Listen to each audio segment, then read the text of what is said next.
பாகிஸ்தான் மீது ஏவுகணை தாக்குதல் நடத்திய ஈரான் பதற்றம். ஈரான் பாதுகாப்பு படையில் ஈரான் புரட்சிப்படை என்ற பிரிவு உள்ளது.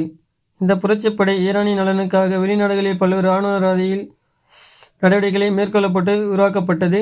இந்த புரட்சிப்படை பிரிவில் குவாட்ஸ் என்ற சிறப்பு படை உள்ளது.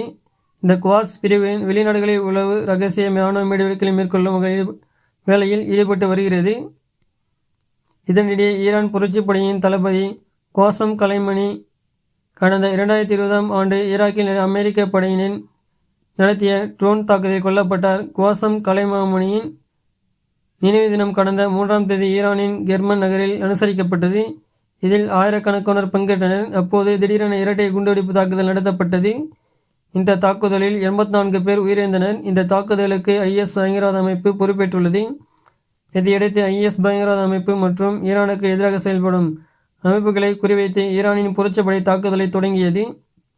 இந்நிலையில் பாகிஸ்தான் மீது ஈரான் நேற்று தாக்குதல் நடத்தியது. பாகிஸ்தானின் பலுகிஸ்தான் மாகாணம் குசிப்சாப் நகரில் உள்ள ஜெய்ஷ் உல் அடல் பயங்கரவாத குழுவை குறிவைத்து ஈரான் புரட்சிப்படை நேற்று ஏவுகணை மற்றும் ட்ரோன் தாக்குதல் நடத்தியது.